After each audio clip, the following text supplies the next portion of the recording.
Hey, and welcome. That just didn't quite work, did it? All right, let's try that again.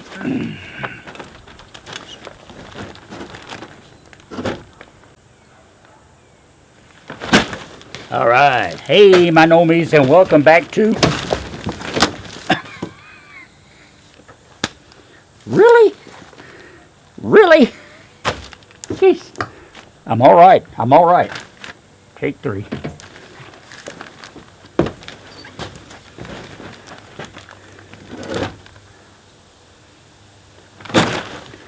Hello, my normies, and welcome back once again to the MT and me.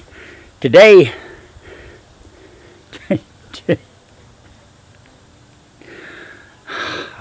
I give up. I give up.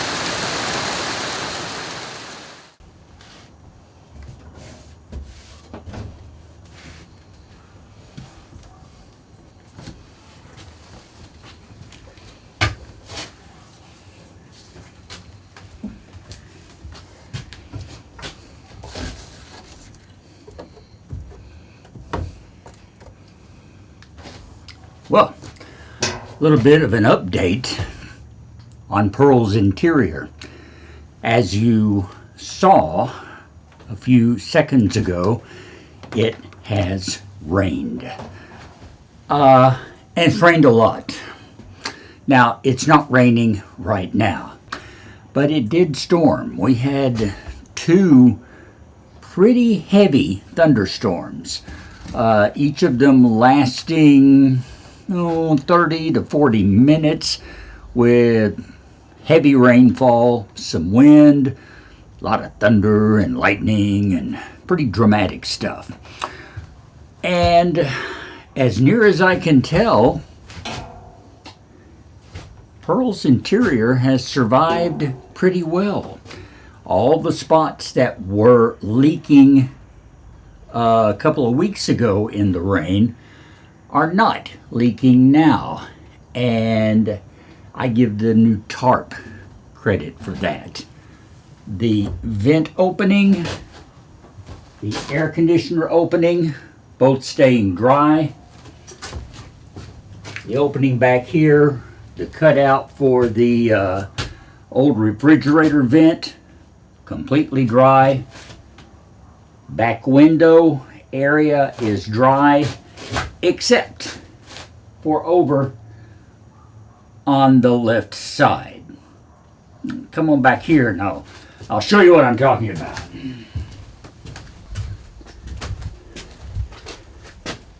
The floor is wet in the corner, and you can see standing water on top of that can. It's leaked. This is wet too. It's leaked around this window, which here again is just very loosely in place. You can see a bit of a gap here at the top where it's not sealed in. So I'm not surprised that we did get some wetness there. Top of this insulation is wet. So yeah, it's very wet underneath. So it definitely is running around and leaking into the bottom. That's where that water came from. And that's where the floor got wet. Also, got a little wind damage here on my plastic. So we've got some wetness here as well, where it's blown in.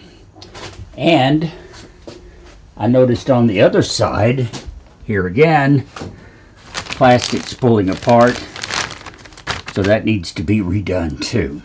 There's also a little bit of dampness right here That has come in through the door, I'm pretty sure, right there on the corner, because it's just in this one area and there's nothing on the top that's wet.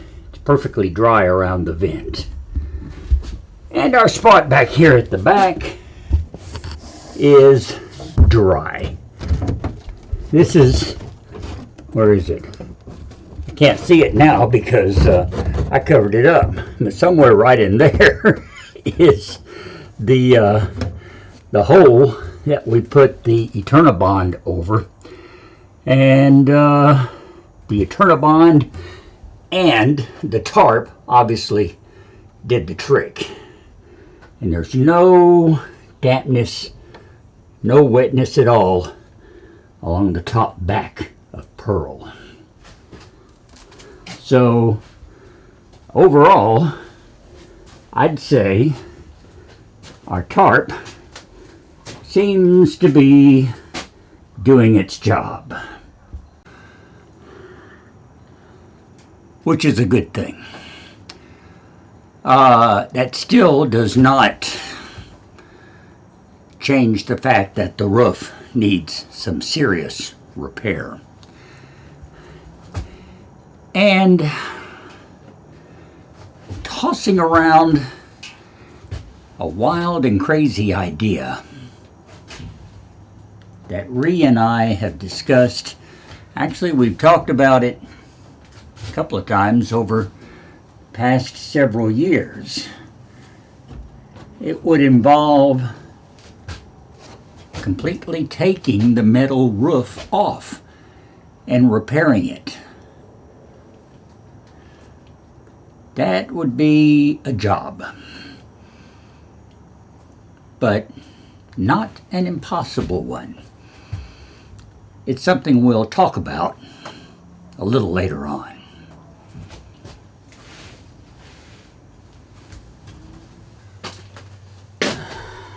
But for today, I'm just glad Pearl's interior, for, well, I'd say 95%, survived the rainstorm.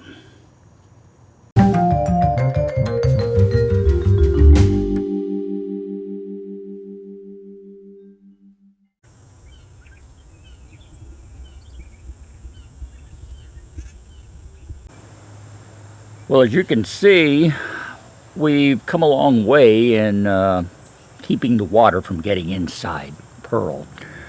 The tarp, the new tarp, really is doing its job. But we do still have some leaks. So there's still work to be done. I've got to redo the plastic on those windows. And that one side window at the back that is leaking, we need to seal it in some form or fashion. I don't want to do any kind of permanent seal because Pearl is still very much a work in progress, and I don't want to do anything that I can't undo easily. So we'll figure something out with that. But we're not going to do any of that today because because I don't want to. I'm basically a lazy person. My procrastination is well documented. And since it's not going to rain for a few more days, I've got a little window of opportunity here to carefully plan what I want to do and then get it done. So that's exactly the approach we're going to take. In the meantime, I have something new to show you here, though. Nice big box delivered to me the other day. Now, this is related directly to keeping Pearl dry on the inside. It is not necessarily related at this point to keeping the rainfall out, because although I have this now, we're not quite ready to do anything with it, except to open the box and show you what it is. So let's take this inside Pearl and do just that, okay? What I have here in this box came from Class A Customs in Elkhart, Indiana. And that means it kind of comes from the same neighborhood Pearl did. She originally was made by Mobile Traveler, which was headquartered in Kansas. And whenever I bought her several years ago, I had to go to Nebraska and find her and bring her back home here to Arkansas. So Indiana is still in that middle America area. So all of that means absolutely nothing. I just find it an interesting coincidence. Okay, so anyway, let's get this box open. Let me show you what we're talking about here. All right. This is something that we mentioned just a few programs ago that we thought we'd give it a try. And like I said, we're not exactly ready yet to a very loud blue jay outside. Not exactly ready yet to do anything with this. But I do want to pull it out and show you, because it is not coming out of the box, is what it is. Oh, hang on. Here we are. It's a roof vent. And this is one that will go in Pearl's front vent area. Well, at least that's the current plan for it, okay? And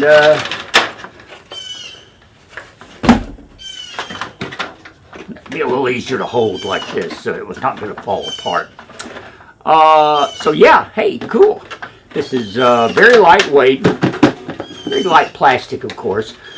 A couple of programs ago, I mentioned that I was thinking about investing in a couple of inexpensive roof vents to install in Pearl's vent opening and also in the air conditioner opening on her roof. Mostly as temporary measures to kind of act as placeholders until we got something a little more.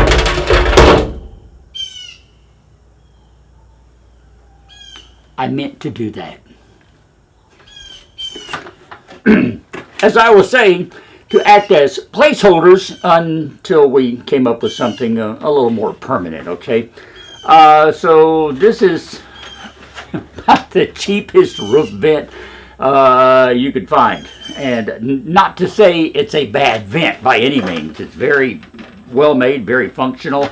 It's got a screen, on it that just fell off. And it, let's see, it should crank up. There we are, see? You turn the knob and it cranks open to ventilate. And then it goes back down, like all roof vents work.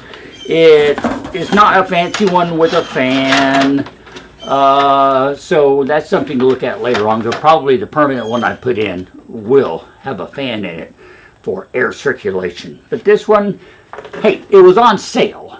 And I thought, well, let's go ahead and order this one and just give it a try, because it looks like it will fill the bill for what I was looking for, as far as some sort of low-priced alternative to get those holes covered like they should be covered until I can actually install the vent that I want on Pearl for the rest of her life, and of course get some sort of air conditioning unit put on top. Since those are on down the road, I'm kind of figuring we're going to redo her roof one way or the other long before we reach those points. So, hence, roof vent. Now, I can't very well put it in place because, well, I've got the hole covered and I've got a tarp over it and all kinds of stuff. But, pick up what I dropped and we'll move up to the front and just be sure it's going to fit. This is awkward. Okay, okay.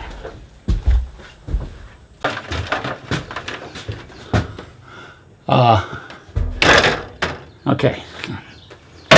Let's put that over there. And put that over there. And see if this part fits in our hole opening. It had better.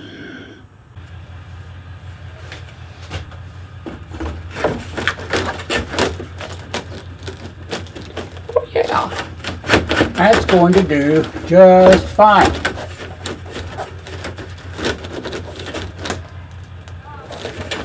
Like I mentioned earlier, the standard cutouts here are, things are falling off. The standard cutouts are 14 inches. That's an RV standard, and so that all your vents and your air conditioners and things like that have a 14-inch square, more or less, to fit up in those holes. And this is going to do just fine. The way it'll work, of course, is that you take this part, and this drops in from the roof. This sits along the roof line and down in the hole, and then this part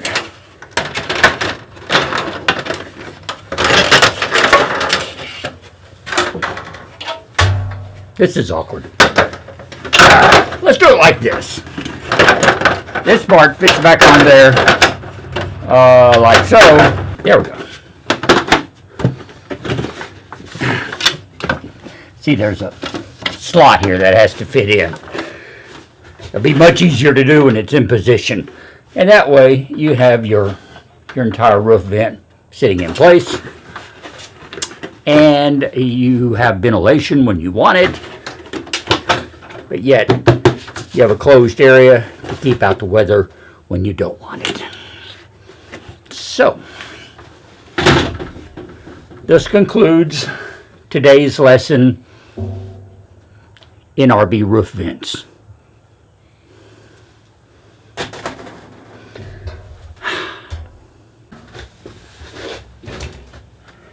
Now, as I told you, we're not anywhere near putting this thing in today as far as installation goes. But I got it delivered and I got excited and I wanted to show you. So, that's taken care of. The other little point that we touched on earlier in the program was the idea of, before we do any roof vents, before we do any more patching or anything like that, of taking Pearl's roof off to repair it.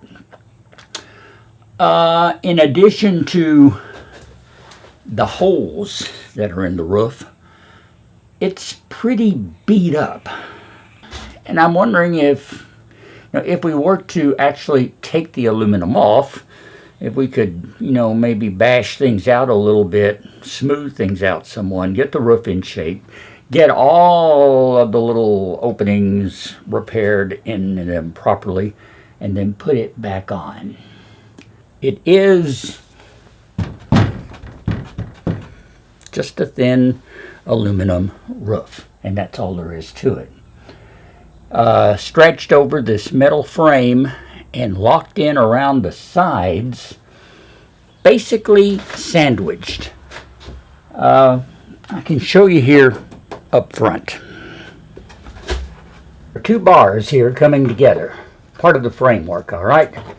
You've got a bolt. You can see this bolt right here going through it. Heads here, nuts right there. It's kind of rusted, it all blends in, but trust me, it's there, okay? And you can see the sealant along here. Okay, now what this does is it takes the edge of the fiberglass overcab area, which bends down this way, and it takes the edge of the metal roof, which bends down this way, and sandwiches it between these two bars. And then they seal it in. That's the way it's done here on the front. On the side, it may not be quite as easy to see, but it's kind of the same thing. This right here, this lip is the edge of the aluminum frame that goes down over a metal bar and comes back up on the inside. And here again, this bar is secured to another bar below it. So you've got two pieces of framing sandwiching the roof together. So to take the roof off, I basically have to take Pearl apart. At least take the top of her framing off completely. That would be a challenge. I'm not going to say it can't be done, because obviously it can be done. I'm not sure an old guy like me, as one person, can handle the job. But I could at least start it and make a mess of things and then get someone to bail me out, which is probably what will happen if we go this route. Let me know what you think, okay? Is it going to be worth it to take the roof off and do a thorough repair, get it in a quote like new condition, and then put it back on? Or should we go for something a little more in place? Just kind of call things even the way it is. We are, after all, dealing with, you know, a motor home that is almost 50 years old. So how much work and effort do you really want to put into this? Okay, she's got to be a sealed dry box before we actually start working inside her. So there's that. It's a lot to think about, and as always, I'm anxious to get your input and your ideas, so let me hear from you, okay? I can't possibly tell you guys how much I appreciate you watching every week and you giving me your ideas and your input on Pearl and how to handle some of these problems and what to do with some of these sometimes crazy ideas that I get. So please keep the comments coming. Keep watching every week, because I do indeed love you, my nomies. Subscribe if you haven't already. Give me a thumbs up below, and check us out each and every weekend right here on the MT and Me. For now, that's going to be it. As always, I'm Russ, and as always, we will talk later.